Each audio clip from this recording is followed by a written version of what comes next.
سلام. خوش آمدید به چینل افغان ویدیو.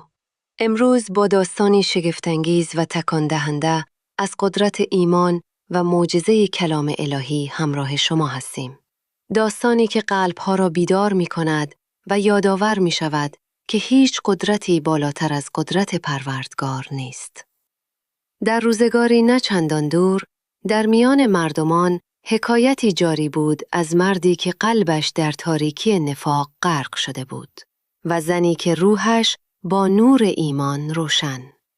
آماده باشید تا شاهد اعجاز بسم الله باشید.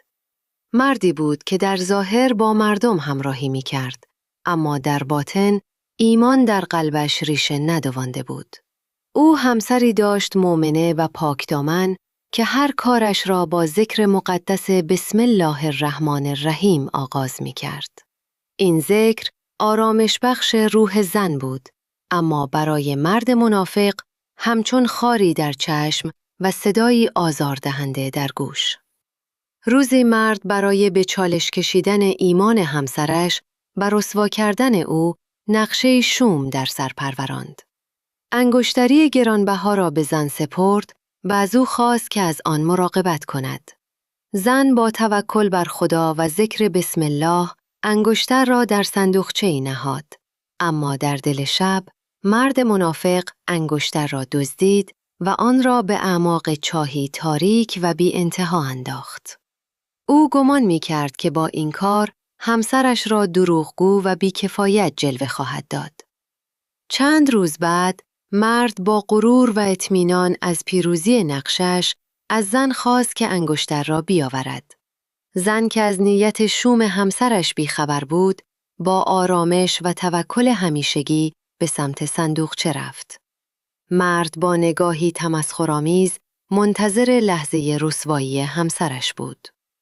زن دست بر صندوقچه نهاد و با تمام وجود ذکر مقدس بسم الله الرحمن الرحیم را بر زبان آورد. در همان لحظه معجزه‌ای رخ داد.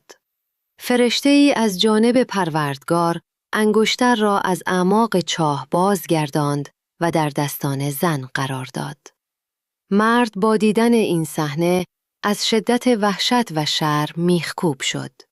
نقشه پلیدش نقش بر آب شده بود و قدرت ایمان همسرش او را به زانو درآورده بود. مرد که تا آن لحظه در تاریکی نفاق غرق بود، با دیدن این معجزه به خود آمد. اشک توبه از چشمانش جاری شد و با تمام وجود به سوی پروردگار بازگشت. او فهمید که قدرت ایمان و توکل بر خدا از هر نیرنگی بالاتر است. از آن پس مرد نیز به راه راست هدایت شد و زندگیش را با نور ایمان روشن ساخت.